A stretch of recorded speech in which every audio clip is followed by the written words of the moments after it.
Hello everybody, tonight, Mega Man X. So, I did some tweaking with the stream since the last time I've done my stuff, for instance, I figured out what a bitrate was. So hopefully the quality of the stream looks better. Let me know if there's any issues with it lagging and stuff. Yeah, so I'm still tweaking that, appreciate any feedback I can get, but yeah. And also, I have started a new series on YouTube for Shovel Knight. So I've uploaded parts 1 and 2. We've gotten roughly a third of the way through the game, maybe half up to that point. So be sure to check into that, tune into that. That will be a YouTube exclusive series. So yeah, without further ado, let's jump into Mega Man X.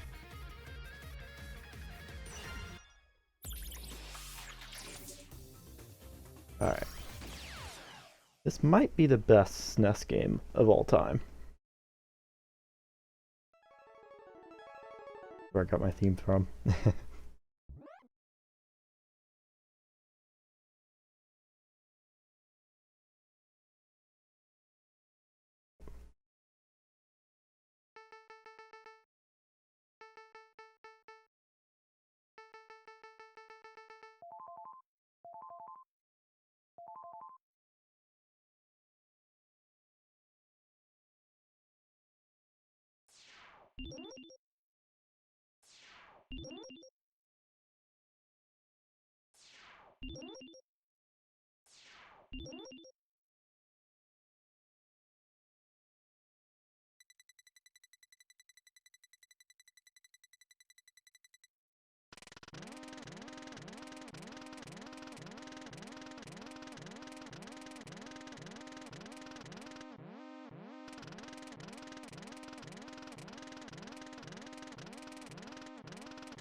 Alright, so that's the lore. Pretty much explained it itself. Yeah, I'm gonna mute it. Yeah, so pretty much self-explanatory. This game is set approximately 100 years, or at least the next century, after the events of the Mega Man series, which we've been playing in. So basically, some more backstory I'll cover after this stage. So they kind of changed up the way they did the beginning of their games with the X series. They started doing introductory stages rather than jumping into the 8 Robot Masters. It's meant to be a tutorial stage, so I'll cover some more lore and some stuff after this stage, but I'm going to point out some things about this. So we're in a city. That car was damaged. Robots are attacking?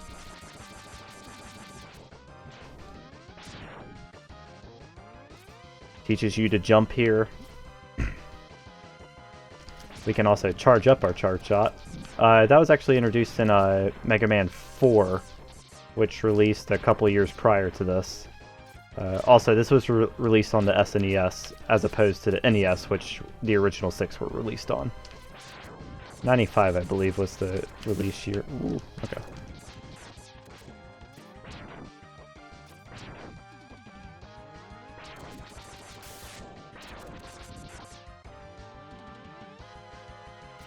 This intro theme's really good.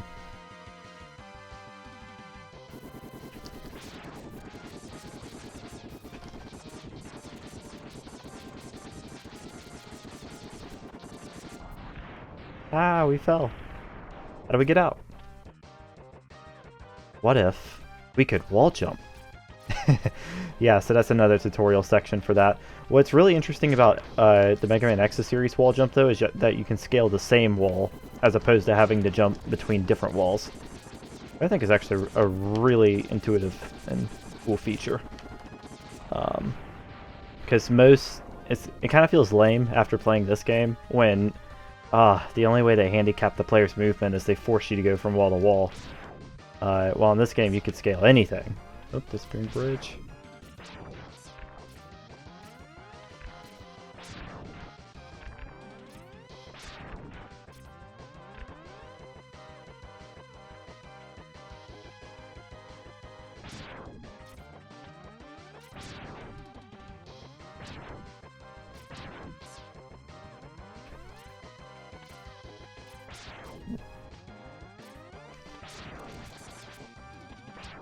Got him.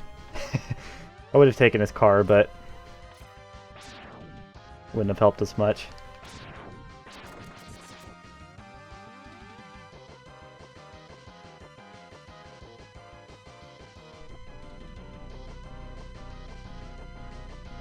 Death Rogumer. I think it's a Rogumer. Something like that. Oops. Oh, only two. Cool. What will they launch next? Who is this foe? We'll stop them. I'm sure of it. That's kind of hard to avoid. He also doesn't have a health bar. Huh. I don't think we're doing much to him, guys. And we're stunned.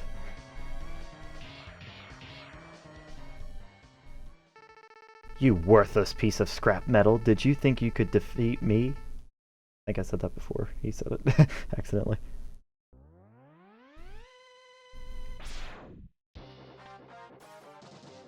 The theme is so good.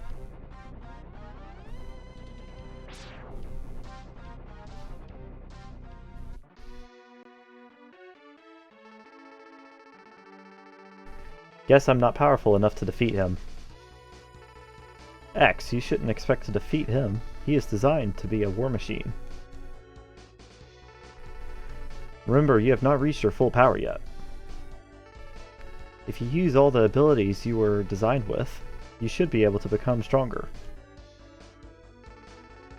You may even become as powerful as I am. I'll scout ahead and collect as much information on Sigma's fortress as I can. I'll meet up with you when you get there. See you later. X, I know you can do it. It didn't say his name there. His name's Zero. And the purple robot we faced, his name is Vile. Alright, now's a good place to stop and talk a little bit about the lore. So, okay. Towards the end of the Mega Man, the original Mega Man timeline, Dr. Light realizes that he won't live forever, and he needs to leave something behind to help defend the world from evil, like he did with his boy Mega Man. And Mega Man won't last forever, so he needs to build something that's capable of independent thought and can use morals and a sense of justice to save the world from any trouble that might come its way. Mega Man didn't have full-on sentience. He followed some guidelines. He wasn't fully independent. But we'll talk about that later, because that actually kind of plays into something I want to talk about later. So he built Dr. Light built X to help save the world, essentially, when it needed it. And Dr. Wily, wanting to build the ultimate robot to defeat Mega Man, began construction on Zero, but ended up not finishing him before he passed as well. So he kind of left the world with Zero, locked in a capsule. Didn't want him to be disturbed because he kind of built him unreliably, and he wasn't going to be able to control him himself. About 100 years later, both X's and Zero's capsule are uncovered, and Dr. Kane uncovers X and basically builds all the Reploids, all the advanced robots you're going to see, which these are all the bosses you see here are called Reploids. So he leads leads way to that. And when they uncover Zero's, Zero is afflicted by a robot virus. I forget the name of it. But anyway, when they uncover Zero, he's Sigma, which was the head dude, I guess, for Dr. Kane, fought Zero, and although that kind of ended in a draw, Sigma busted Zero's power source, and Zero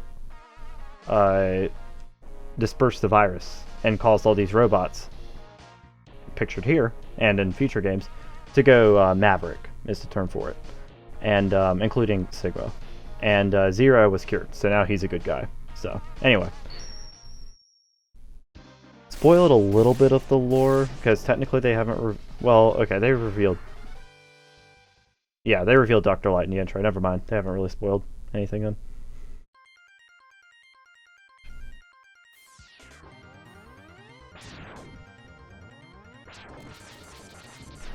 Right under that.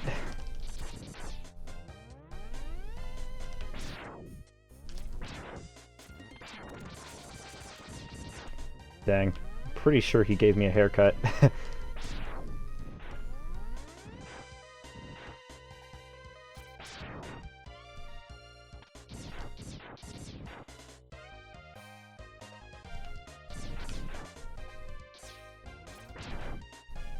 There you are.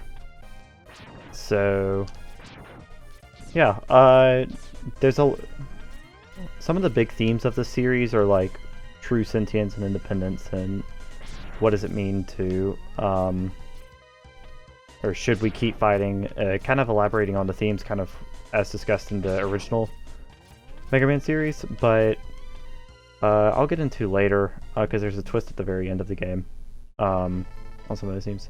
So you've come. In case you can't tell this, Dr. Light. X, I gave you the ability to choose your own path in life. And I hope the world would allow you to choose a peaceful one. But now it seems that you are destined to fight. Because I thought the world might need a new champion, I have hidden capsules like this one. If you find them and use them, you'll be able to increase your powers beyond anything the world has ever known. Step into this capsule and receive an acceleration system to boost your speed. We get a dash, essentially. Good luck, X. Yeah, that old man, he cared about the world, that's for sure. Although, it's rather weird in late games when these capsules are still around. It's like, how many of these things did he hide? Yeah, so we get a dash. So to kind of tell y'all the difficulty of this game at times, so I have currently mapped, I'm using a Pro controller, and I have Y as shoot, B as jump, and A as dash. So it's kind of like a semi-crap claw in a way. I don't have to use my top finger, but I'm having to like fat thumb all three buttons to do a bunch of these maneuvers, or at least that's how I learned to play. We won't be using dash for this section though, because I always thought this was a bad design decision, but basically they put these pink enemies which zoom at you super quick. I don't know their actual names, like I do in some of the Mega Man 2 stuff, but yeah, they kind of stop you from going fast. And now we can go free. Whee!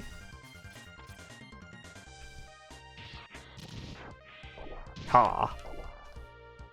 Whee! We really do be zooming.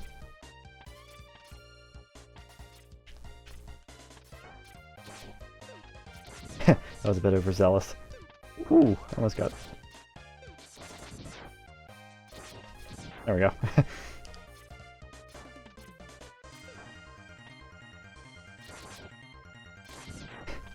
Wasn't sure what he was waiting on. Alright, full health. Cool.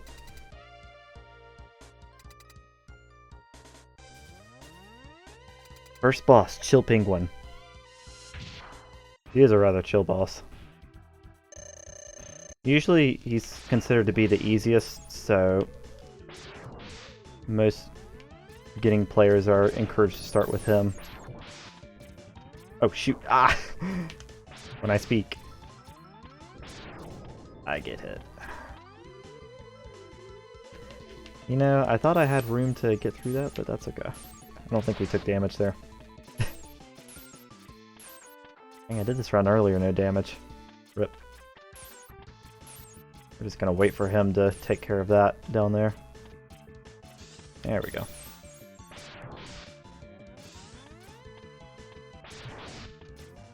Oh. Ah, dang. It's the second time he's got me with that jump.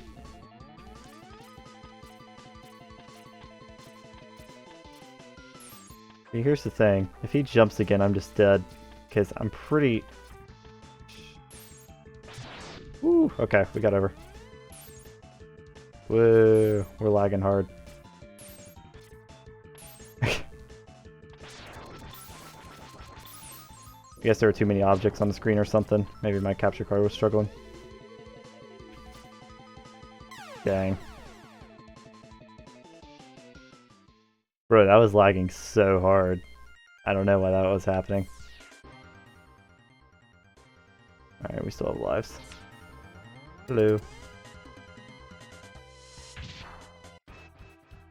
Dang, I was not expecting to die there, but we had some very serious lag going on there.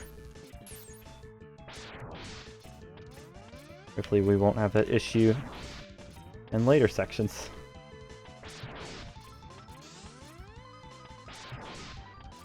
It's being predictable for now.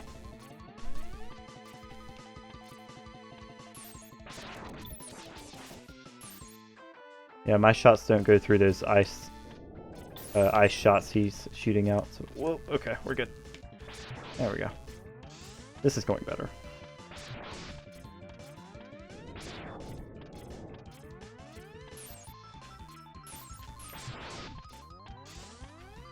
You can get some really good distance. Oh, I thought we had him. Phew. There we go. Alright. Bad first run, but mainly because I was dumb about his jump placements, and there was some lag on that last hit, I'm just saying. I'm claiming lag in Mega Man X. What is this coming to? Anyway, yeah, we got a weapon from him, just like in the other games. And now Flame Mammoth.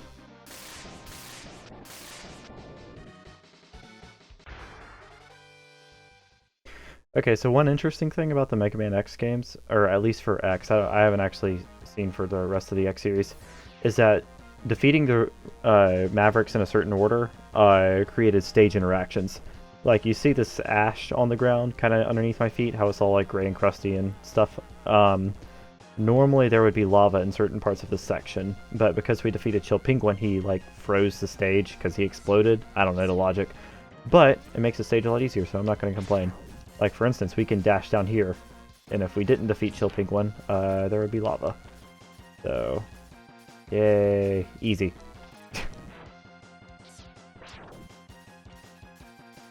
I thought it was a cool addition. Not all of the interactions are super logical, but it had some lore, for sure. A couple instances later kind of indicate what happened after you defeated certain bosses. Like what happened to their base or whatever.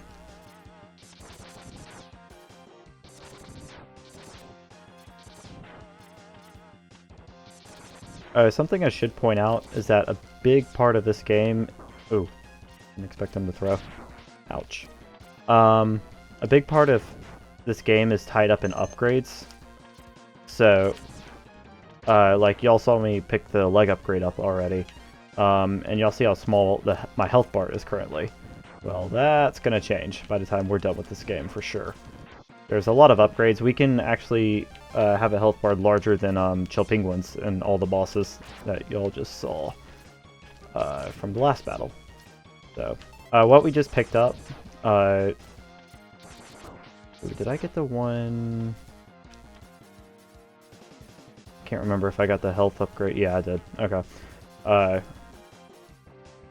I'm on autopilot. Yeah, so what y'all just saw me pick up that E-Tank is the way E-Tanks function in the X series. Instead of being full when you get them and one-time use, they are replenishable, but you have to fill them up. So as long as you're on full health, you can use your extra health pickups to fill them up, which I thought was pretty cool. But it makes for some farming situations, but I think it's a much more fair way to go about having... Oh, we got him good. Go about distributing E-Tanks than having... Ooh. Yeah, it doesn't matter. Than having just a limited number. There we go. I think we cheesed that one. Doesn't really matter how much health we go into this fight with, as long as it doesn't lag out again.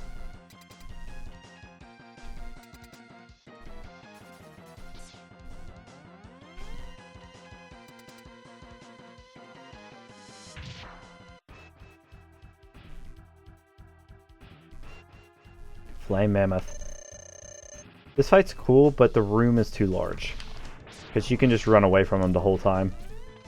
It's actually a fairly neat boss who can show some presence, or offensive presence. Like, his jump's pretty high. And he's just spreading oil around right now, but if he uses his fire attack, he can light it ablaze and create like a stage hazard. Like, yeah, if he hit that oil spot with his fire, he'd be able to do something. And every time he jumps on the ground, it stuns you, kind of like and I think there's a version of Hammer Bros that do that.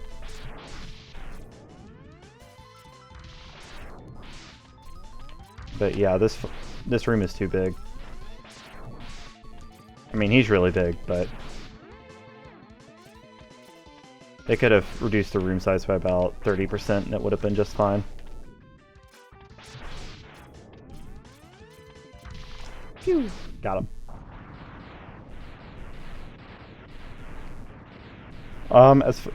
The Mavericks do have weaknesses, but I won't be using those until later. And the weaknesses don't just have damage effects; they also have some they have other effects, like they can remove armor or give them a lot of hit stun. Basically, freeze them in place. Or have other effects like disable certain attacks. So they're actually more interactive than the original series, but we won't be using those for just a little while longer. Storm Eagle.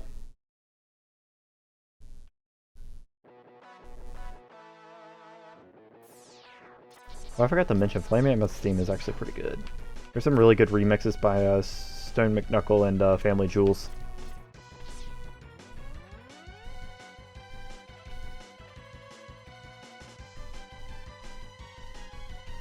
Whee! Looks crazy, I know, but there was a health upgrade up there. Gotta get it. A leap of faith. Imagine being like a 10-year-old kid or something playing this game and... Where's that health upgrade? Actually, some people probably just would never find it. But this game's been out a while, obviously, so... let's see. You again. That little chime when I picked up the health pickup indicates that it was filling my E-Tank. I picked up from Flame Mammoth.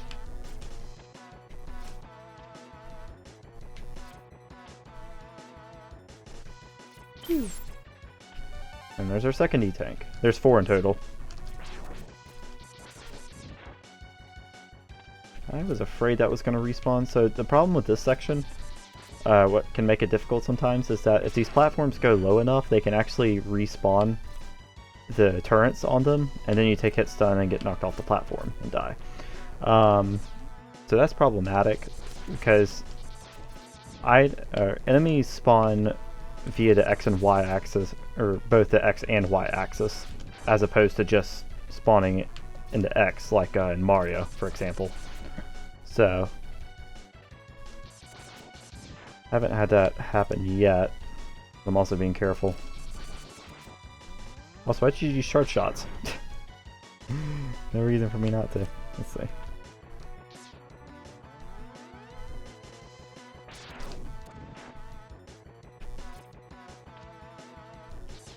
Also, because of the nature of the control scheme, at least for how I'm using it, sometimes you just misinput and don't get your dash, so you get a regular jump, so it's also important you wait until you have the high ground in case you mess it up, because for the most part you can recover from those jumps with a regular jump. And that would be Flame Wave, I believe.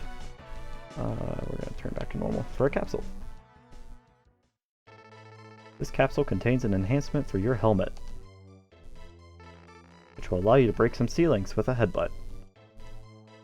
So basically this upgrade's useless, except for the fact that it allows us to get other upgrades, which are important. So, I'll take it. It's also a cool helmet. I'd be a completionist and break every last one of these. Oops. Got him.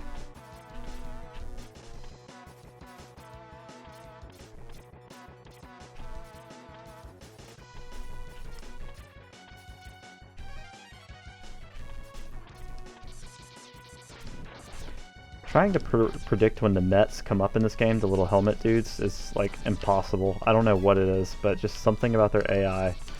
It is just next to impossible to determine what they're gonna do. There, got him. Well, I appreciate the assist, but not the damage. Alright. No indication that these fall instantly, but I guess you should be suspicious about them being still. I believe there's a turret. Yeah, there you are. There's another one. There we go. Alright, so we're on the Death Regoomer, which was on the first stage. This was the ship that dropped Vile on top of us. Thanks.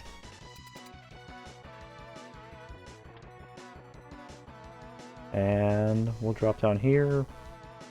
Blow out the innards of the ship. And fight Storm Eagle. Kind of rude that we did that to a ship, but I guess he's terrorizing the country? I don't exactly know. World, I guess. I mean, they're planning a robot uprising. Sigma's ultimate plan, in case it wasn't clear, was to get rid of the human race because they are basically tired of taking care of us. That's basically the premise. He has other boss patterns, but this is by far his most effective attack, so he usually just spams this. Also, you basically have to do this stage before you, or do a Chill Penguin stage before you do this one, because those wind attacks would be really hard to stay on the stage with without the leg upgrade. I should use a charge shot. Got him. Nice.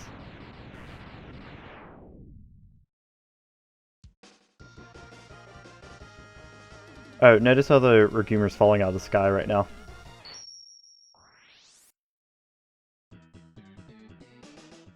Alright, so now that we have the head upgrade and Flame Wave, we can take care of some business in the previous stages. Because there was actually another upgrade in both Chill Penguins and Flame Mammoth stages that we couldn't get because we didn't have the right weapons.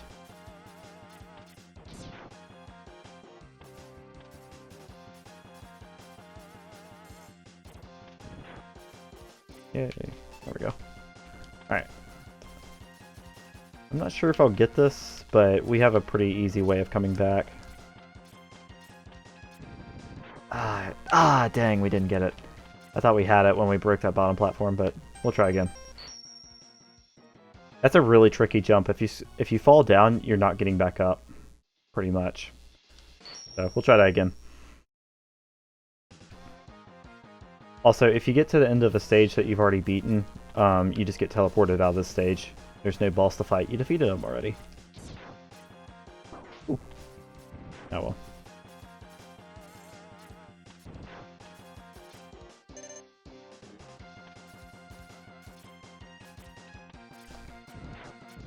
Ah, dang.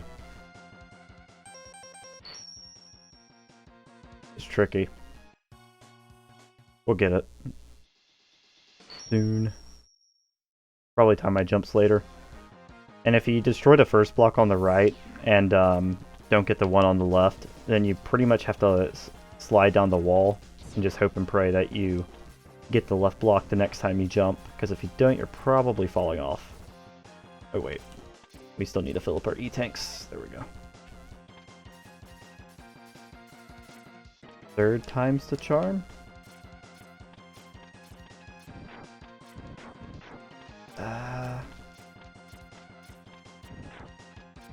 Ah, dang. Yeah, see, I can't get up there if I... Yeah. Oops.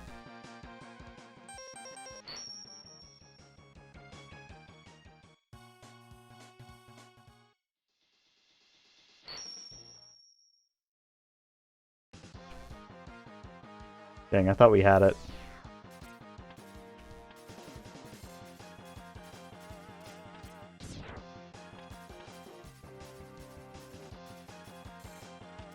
At least we move pretty fast, so not that much backtracking. That left block. Ah, dang, we had the wall jump. I didn't get the input off in time. Alright, I'm going to go to Chill Penguin stage and get that upgrade first, and then we'll come back to this with a fresh outlook. This upgrade's pretty far in. It's after the... It's actually in the giant robot section. So...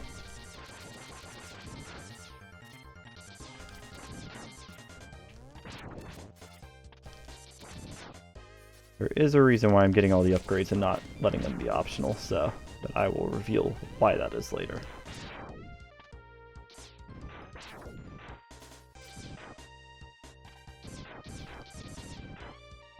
Give me that, yeah.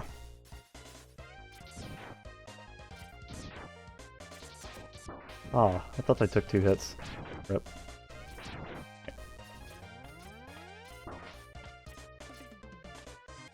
So sorry about that cutout. Looks like I had a connection issue on my end. We'll try to get that. Make sure that doesn't happen again.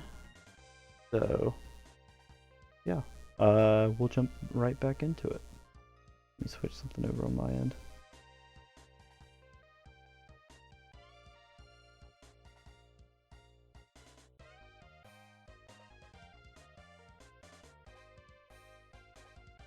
Alright. Hopefully we won't have those disconnects in the future. Because I should have a new Ethernet cord coming in pretty soon.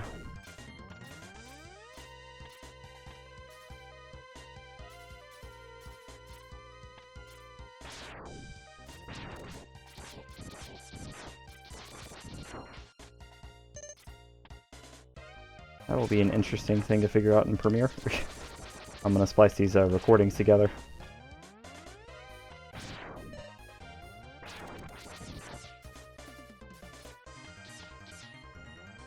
Alright. Yeah, we're in it. Alright, cool. So, yeah, we couldn't take the armored vessel up here earlier. So we couldn't destroy these. But the first one actually has a health upgrade. So with that health upgrade, we are back in business. Alright. So let's go back to Flame Mammoth and hopefully get this first try.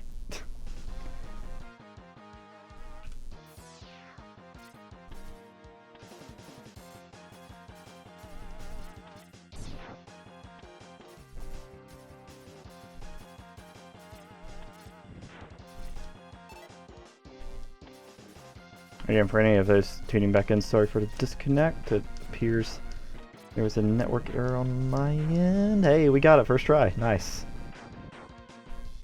Alright. This capsule contains a part. Interesting theory. Which will increase your capabilities of your X-Buster. You can use it to fire all types of weapons. So he's kind of being vague about what he means by firing all types of weapons. But I'll show you all what he means in a second.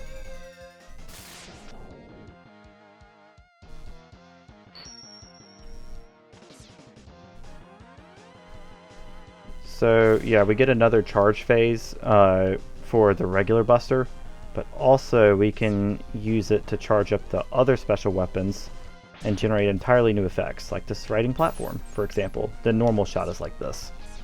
For Storm Tornado, it's usually this, but if we charge it up, we get this. And for Flame Wave, it's usually a flamethrower, but if we charge it up, we get this, that little flame wave. That will travel across the ground until it hits a wall.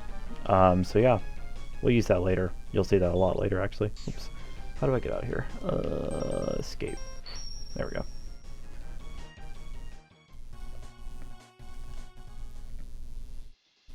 Alright, so with all the backtracking done, let's head over to Spark Mandrill.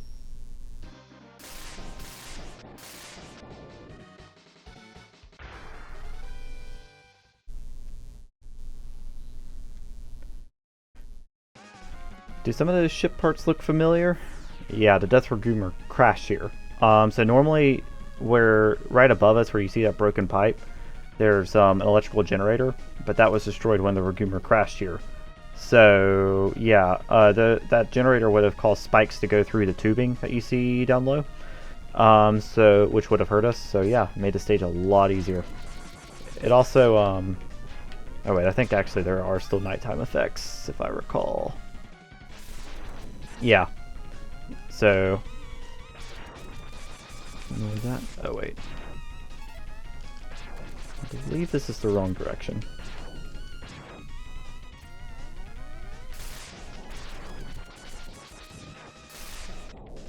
Yeah, wrong direction. Whoops.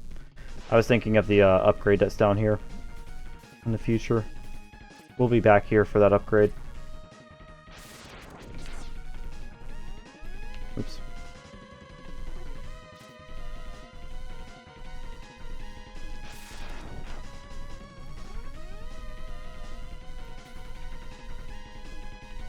There we go. Yeah, so these little dudes are annoying. Their summons are very predictable, like they do summon at specific places. Like I think here... There. Ah, dang. I missed them. There's one down here too. One. There we go. I knew there's one that got my way, I couldn't remember which one it was. Yeah. Alright. I believe we're coming up on our first boss. Ah, yes. This one's annoying. Ooh. Technically he's weak to, I believe, Chill Penguin's weapon. Please don't hit me, please don't hit me. We can go up there and fight him, but it's generally not any more efficient to do so. I think X-Buster is the best weapon to take here because you can get rapid fire damage off. So it's kind of a... There we go. I usually take damage on that fight. Pretty good. Alright. Whee!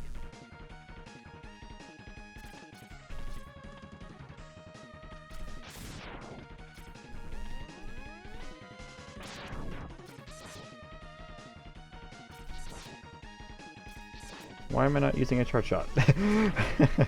Sometimes I forget I just have it because I'm so used to playing 2 and 3. So, like, I really don't have an excuse to it because the classic series does have charge shots in 4 through 6.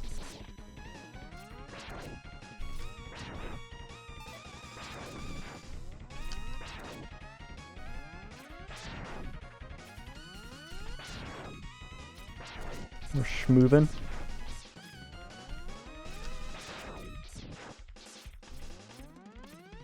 Alright.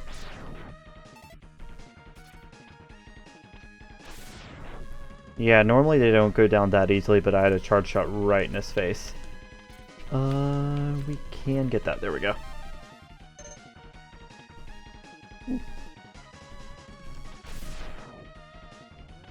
So the last phase of charge shot, all of those hitboxes work independently. So yeah, you can do a lot of damage all at once. But if you don't get all the hits, or if the opponent has hit stun invincibility, then it's not as effective.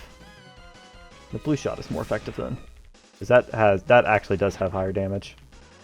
Yeah. Cool. Alright, and that's that stage. Now just Spark Banjul.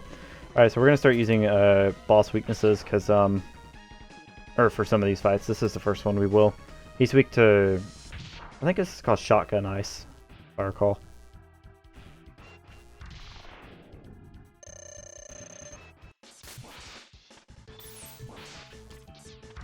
And we're done fighting you, pretty much.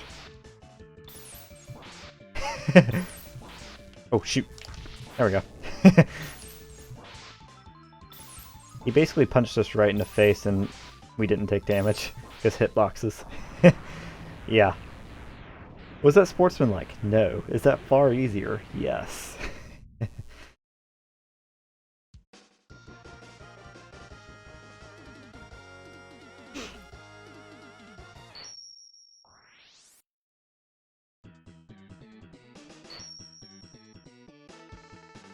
Electric Spark. Alright, next is Armored Armadillo. I might want to get used to this theme. You're going to hear it a bunch more times. I'll tell y'all why later. Not a bad theme.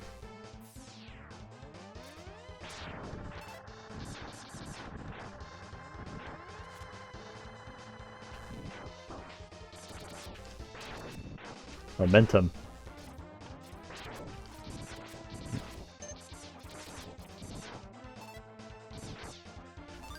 Ooh, that's...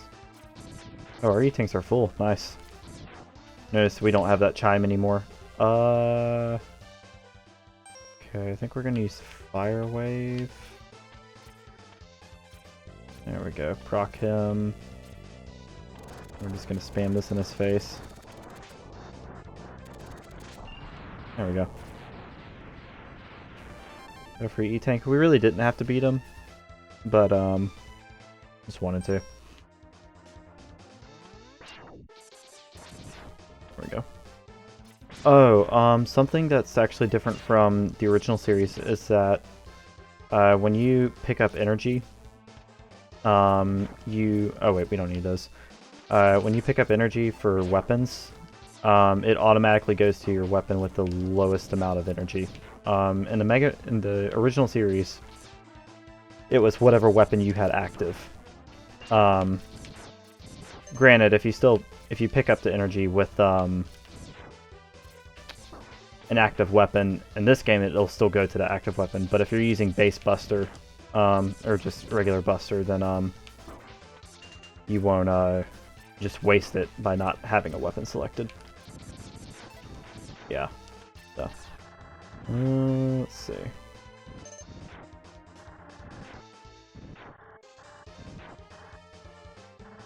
We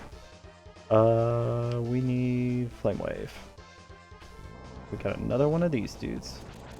Roast them. Do it. Yeah. Yeah, so this is pretty cool for this stage specifically because it just goes on forever and ever on these sections. And if we had anything in the way, we could have used it to get rid of them. Like in the original series, you can't switch weapons while one is still active. So, or while the the hitbox for that weapon is still active, I should say. And we're on the finishing stretch for this part. Yeah, so notice how that projectile is getting weaker over time, how there's only 2 spirals. And there we go. Alright. In the door. He's weak to Electric Spark, so we're going to use that.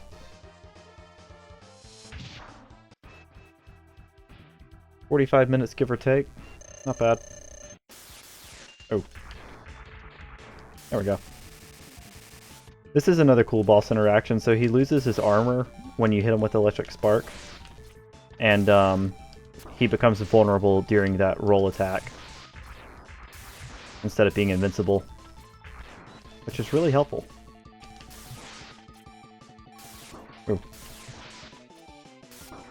I don't know why I keep wall jumping, but whatever. We took him down.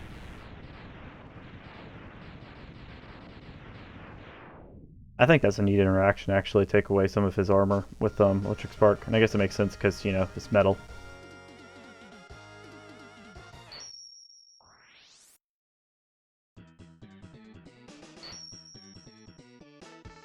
Rolling Shield. This one's mostly useless. It has, like...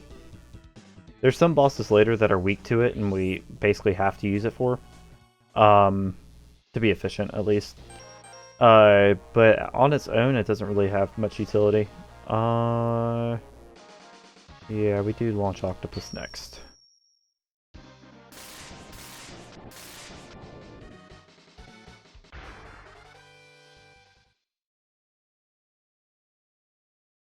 It's actually a pretty cool stage.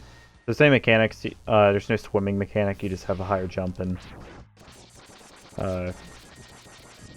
slower fall speed. Oh, I thought I could jump over that.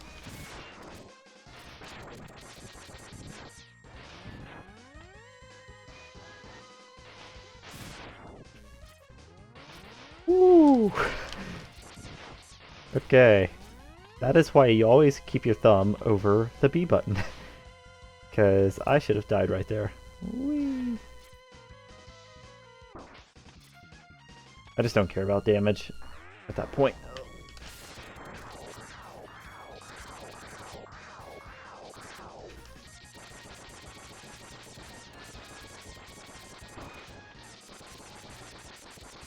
There we go. Yeah, see? Health pickup. No big deal.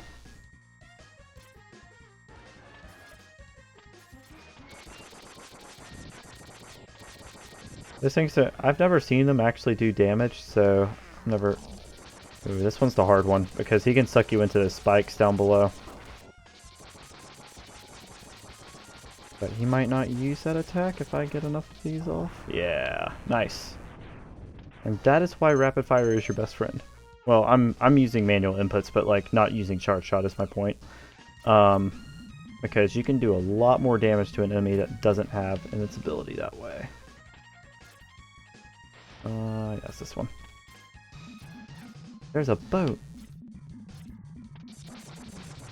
Let's destroy it, because we're terrorists. According to Sigma, at least.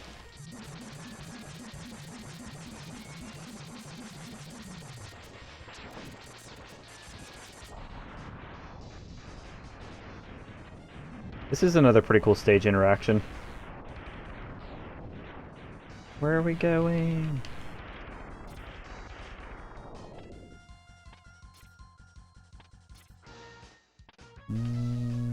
There he is. We have to fight a dragon. We're in a bad spot here, but let's... Again, should be using charge shots. Ow. Ow. Yeah, technically we can ride him. Cool, he's gonna stay up there. I think.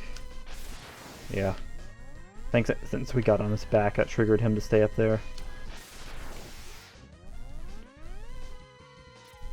You know, I read a guide once that the tail wasn't vulnerable, but he seems to take damage from it like everything else, so maybe I'll try to beat him by destroying his tail.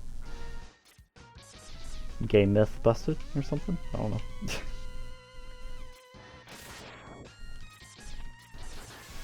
We've done a decent chunk of damage to him, so... That tail's hard to hit on. Ah, dang. I was trying to just weaken him a little bit, but whatever. We'll confirm that theory another day. And there's a health pickup back here. I think each pickup adds like 2 bars to your health or something like that. Maybe it's 3, I wasn't exactly keeping track.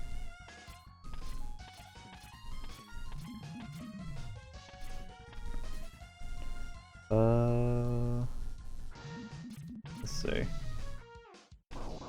Yeah, there he is.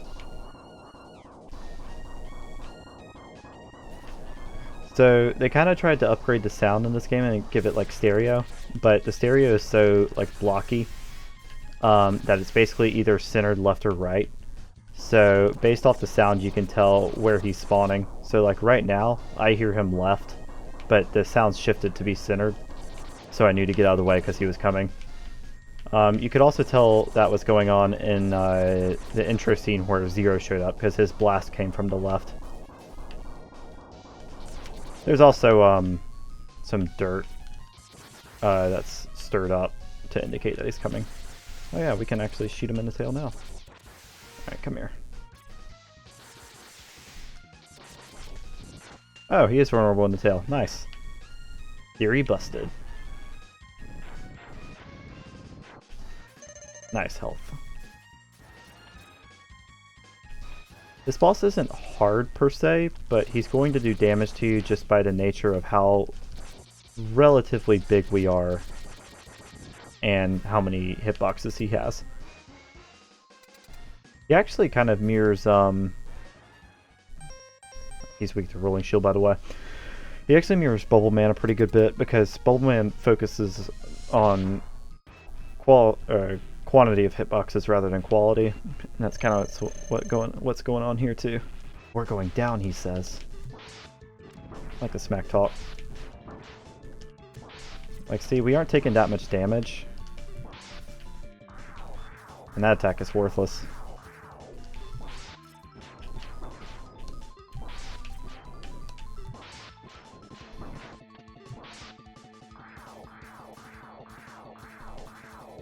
If we get caught up in that, I think it's like a suction attack or something. Like, he just kind of lands on us and does contact damage.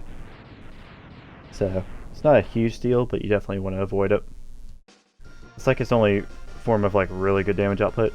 If you were doing a damage whistle around, that boss would be a huge problem, I feel like.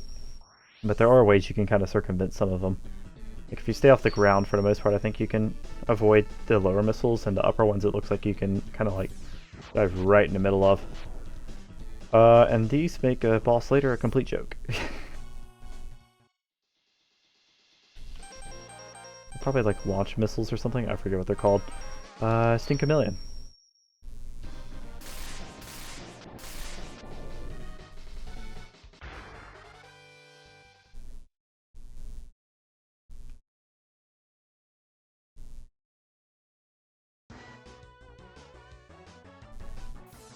Alright, so this is another stage interaction. So when we beat Launch Octopus, it flooded Stink Chameleon stage, which makes a certain pickup for us reachable, accessible. I'm just gonna beat him out of spite. I don't know. There we go.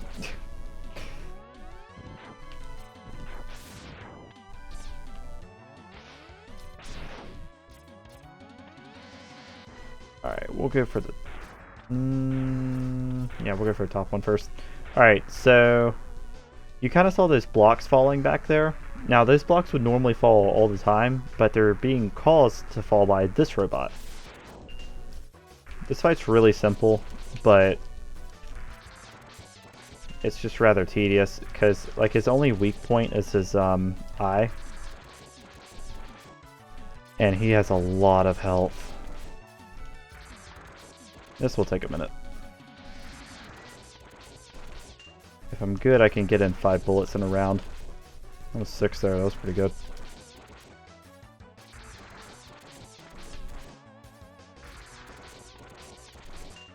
Alright, he's probably at like half health. Ooh, that was sloppy.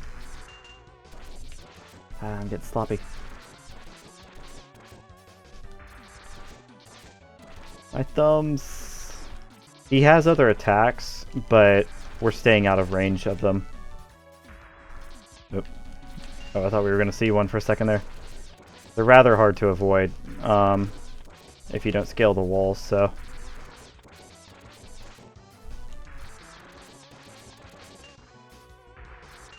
Come on, you gotta be low at this point. Oh, and charge shots... Wow, got him. Whew. Charge shots don't work that well because if any part of the charge shot hits like his arms or something, it'll get blocked. This capsule contains a new type of body armor. It will reduce the damage to your systems by 50%, which is really helpful.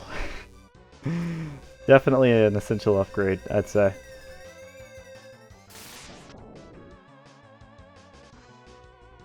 I believe that's every body upgrade in the game, because yeah, we have the Buster. If you look at the Buster, it's red now instead of like blue, how it was. So yeah, fully upgraded with body parts at least. There's some health pickups, and I think another E-tank we might be able to get. You thought we were plummeting to our death, did you? Raw. Just like to get all this out of the way. Alright. So yeah, that would not be accessible without this water here to help us out, because that slows down our fall speed. So yeah, there's no rocks falling here because we defeated that boss up top, which I think is pretty cool. Should have had a charge shot ready for him. There we go.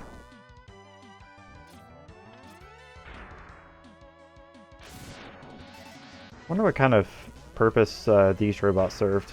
I guess they were miners or something? I don't know.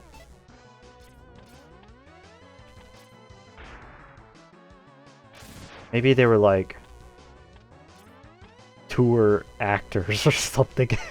Like they were meant to jump out and surprise visitors or something to this forest. I don't know. It seems like a weird spot to have a mine, so miner doesn't exactly make sense. That'd be funny if that were the case. Most of the robots in Mega Man 2 are actually a part of a robot circus. I didn't go into that, but... Oh, crap, I didn't even see him.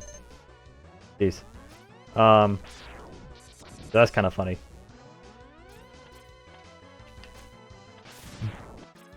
Like, the ones that really stick out from Mega Man 2 that are, like, a part of a circus, like, if you remember from Metal Man stage, the little jesters that would bounce on the gears that would roll across the platforms, yeah, those were definitely part of a circus. Ooh, get out of here. I said get out of here. Eh, you can just kind of damage boost. Any damage taken by the suit doesn't affect your actual health. So as long as you don't lose the suit, you're fine. We have taken a lot of damage though, so probably be careful. Yeah, we're good.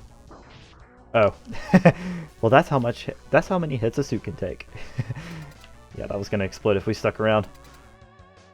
Cool. We don't have this boss's weakness because I think he's pretty easy to defeat with Buster. You just have to watch out for certain things.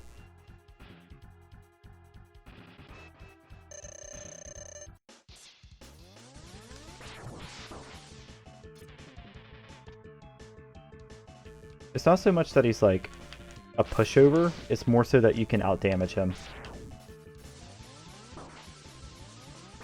Like, we're not landing that many hits, but we still have a lead on him because most of his attacks don't do hardly any damage.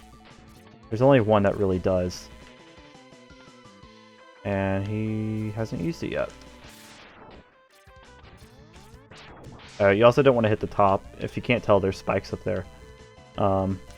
This is the attack that actually does damage. Well, we avoided it, so he didn't launch it. He comes down from his treetop and launches his tongue like that. If you get hit by the tongue, you're gonna get hit for a decent amount of damage. So, we're basically trading hits, but all of mine do more. So.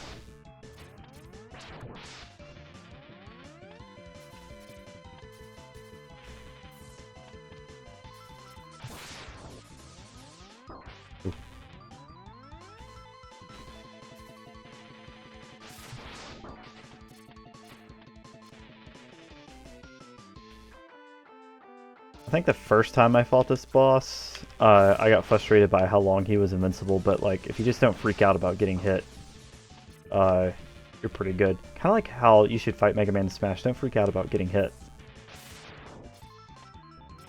You're gonna get hit. You just have to find a way to do more than what they're doing. That did some damage. Oh, 1 health. Dang. Alright, we'll get him. Yeah, there we go. And see, it didn't even do that much damage. It did like 3 or 4, which, I mean, is significant, but but it's not that big of a deal. It's more significant than the one health he was doing with any of those spike attacks. Or spine attacks, whatever.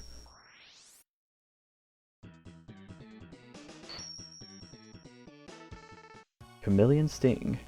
That's the name of that one. Alright, and that leaves the last Maverick to defeat. Boomer Kuwanger. Okay, Boomer. Kuwanger.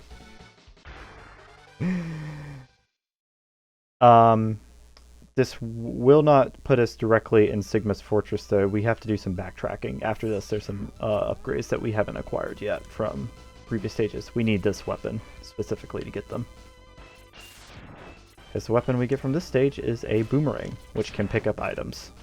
Which means that some of the items hidden behind walls and stuff would then be accessible to us. You know, it's... Oddly enough, one of the pickups is from this stage that we need the boomerang for. Like, why? Like, you're basically mandating that you have to backtrack in order to get all the upgrades. Because you have to beat this boss in order to get it. Which I guess is a good mechanic if you want to force the player to backtrack. Which is a good idea in general, but it's kind of weird that you can't one-shot everything if you're going for 100%. Of course, if you're not, then it's not a big deal. Because the only upgrade in this level is a health upgrade. Which, if you're good enough to speedrun the game, you probably don't need.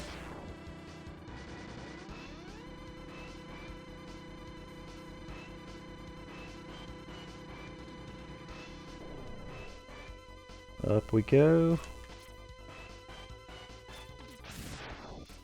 Kind of surprised we got that shot, honestly.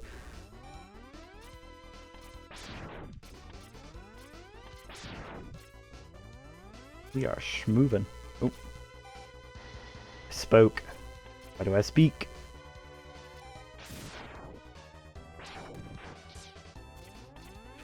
Oh. Ah, I was hoping to defeat him. Positioning of these turns are kind of annoying. There we go. We got past him. I thought you could defeat them with a blue shot, but I guess it's just a pink. I can do that.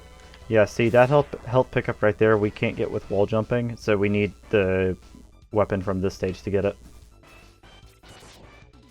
So we will be back here and a couple other stages.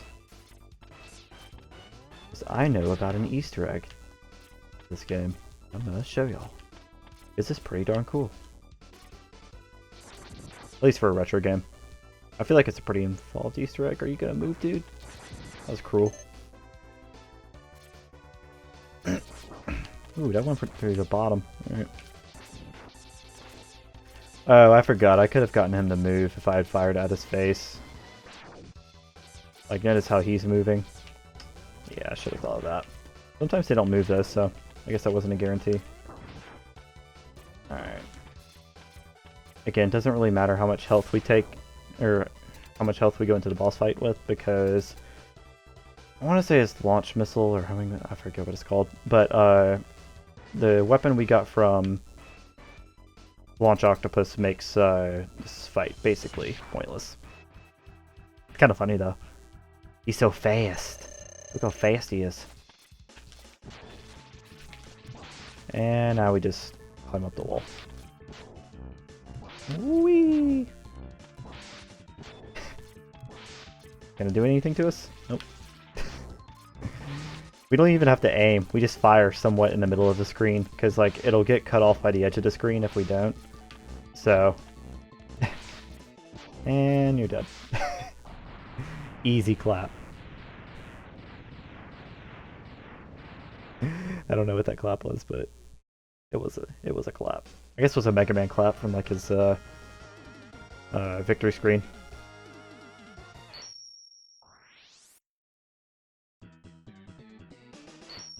Alright, I want to say it was like Kuwanger Boomerang or something like that.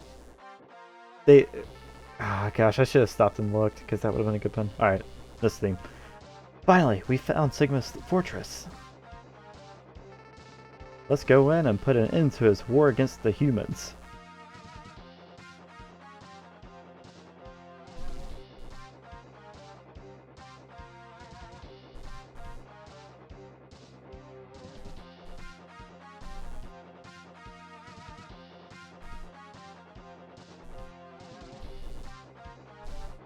It's like a 15-second loop, but it's so good. I don't know why. It's like...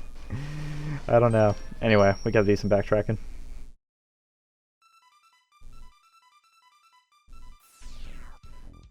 We'll do this stage first, and then we have to do a Spark Evangel, as I kind of alluded to earlier, via a mistake. And then we have to backtrack to Armored Armadillos a bunch.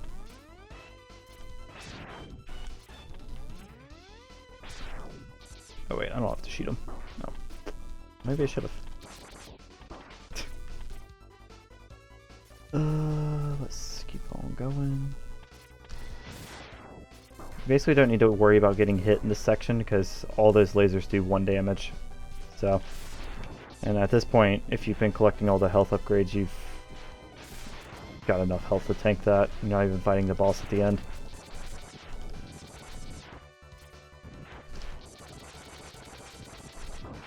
Aw, thought I was going to get out of there without getting hit.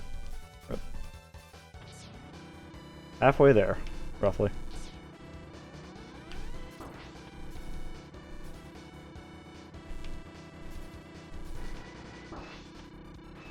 Yeah, the good thing about spikes on this stage, at least, is that these are the small spikes which only do some damage to you. You don't get insta-killed like some of the other spikes in the game, and in the rest of the series. There was actually a comic where Mario and Sonic were standing and greeting Mega Man, and Sonic gives Mega Man a pat on the back, and then Mega Man tries to return the favor, but when he pats his back, he he explodes and dies because Sonic's back is spiky. Funny little comic.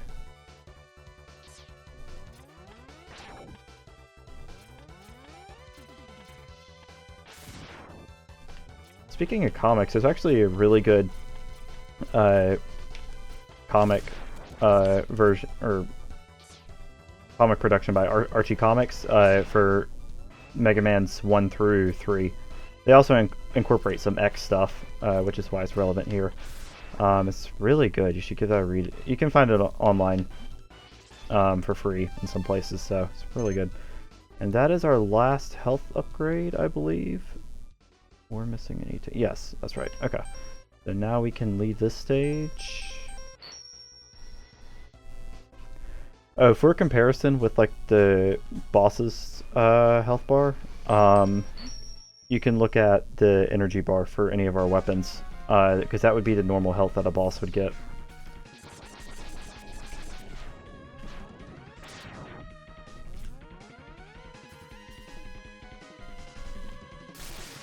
Now this is the quote right way to go. Alright, nice. So if we go all the way over here, there is an upgrade. There it is. Oh wait, I forgot I have to jump. Yeah, so that has different trajectories depending if you're on the ground or in the air. And that is the last upgrade, but now it is time for the Easter egg I mentioned earlier. So in order to get this Easter egg, we have to basically play the entire stage and get a health capsule above the boss room door 3 times. And then on the 4th time, we'll get to see what the Easter egg is. So we will be here a while. Fortunately, I can do this stage pretty fast, because I usually get this egg every time. But I want these this time because we have a new E-Tank. There we go.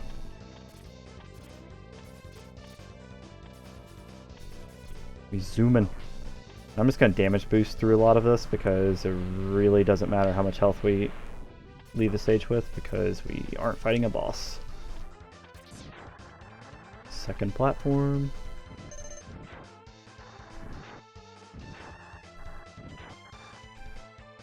So, oh, I mistimed that. I guess I can allude to what the egg might be. Let's get that out. Yeah, so the egg, Easter egg. So if you want to try to guess what it is, if you don't know what it is already, think about Capcom around this time. I'm trying to get the default, but whatever. Think about Capcom around this time and like what other series Capcom makes. what was popular around this time. And that will probably give you a pretty good idea. It's a crossover.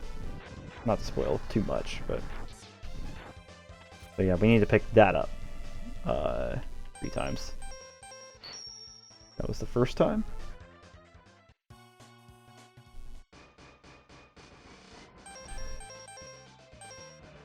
Armadillo. So X1 or X is usually considered to be the best title of the whole series. And on that note, I really haven't tried any of the other titles. This one's really good, so I've played it a good bit. But I've heard X2 and 3 are good, and 4 and 4's like okay. 5's getting down there. There's one really bad one. I can't remember if it's 6 or 7. One of them's like atrocious, where there's just like really bad mechanics the whole game. Forget which one it is. And then 8 was okay. Wasn't full redemption, but worth some partial credit, I suppose. Whoa, momentum. That was whack. Where is my fire wave? There we go.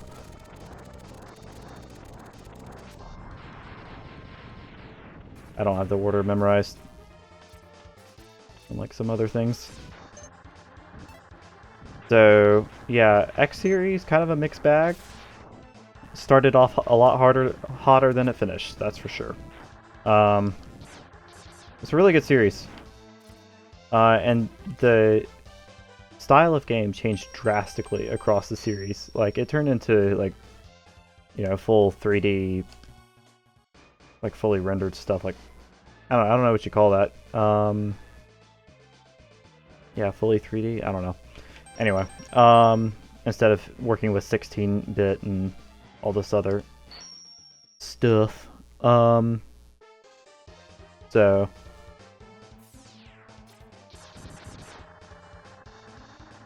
there were a lot of other spin-off series. So like there's the original Mega Man series, which incorporates Mega Man's 1 through 11.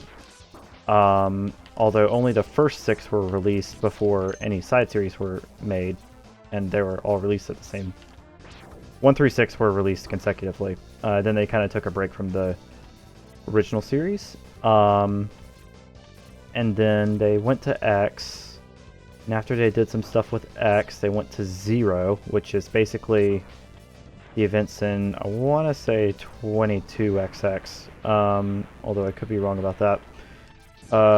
Basically when X is, his body is destroyed in the events of the X series, and 0 becomes the new protagonist for the series.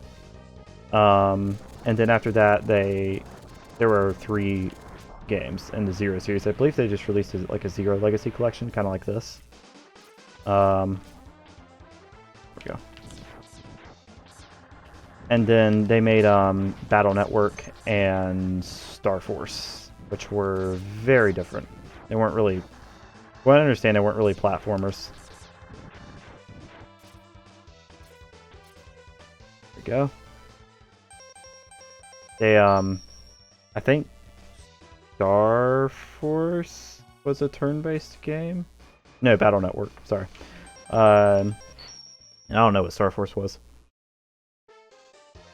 I could have that backwards too. One of them's turn-based, one of them I don't know. I don't think it's a platformer. And those games don't take place in the timeline of the classic X and 0. Those are in an alternate universe where Robot Masters aren't even made. They focus instead on software, instead of hardware. Yeah, there's some history for you.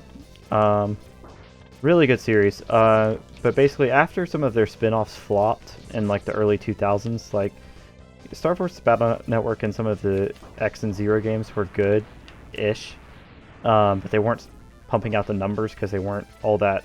It was a pretty old IP at that point. Am I gonna get out of this hole alive? This is a question I shouldn't have switched walls. Dang. Okay, I think we're... Oh wow, all the way at the beginning? Thought we hit a midway point. Oh well. More time to talk, I guess. So, where was I? I was talking about... Oh, yeah. So after some of those games went kind of south, at least by Capcom standards, because, you know, they had Monster Hunter coming out and Devil May Cry and stuff like that. Although I don't know the history of those series all that well, so forgive me if I am wrong in saying that those series kind of took over as flagship series. But anyway. So this series kind of got put on the back burner, and they tried to go back to their roots after they kind of put the series on hiatus for a while, because they were trying other things. And what ended up happening is that when they kind of worked backwards, like they started making new X games, and then when those didn't work out, they started making new Mega Man games again. So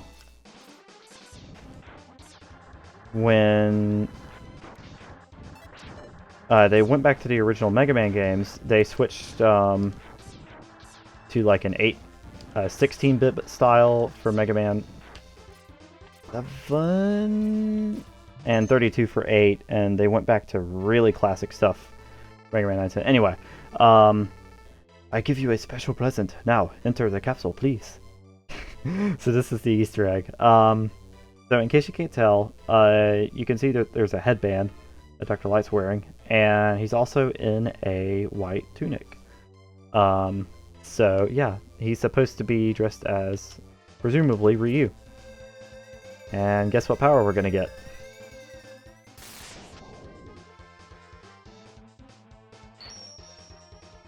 Hadouken! He even uses the original inputs, if I can get it off.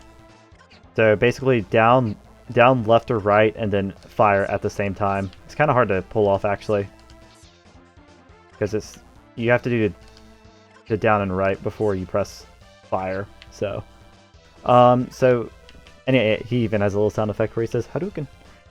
So, you might be wondering, well, how useful is a weapon that you have to manually input like that? Well, it one-shots every vulnerable enemy in the game. One-shots every vulnerable enemy in the game, including bosses, if you can get one off on a boss.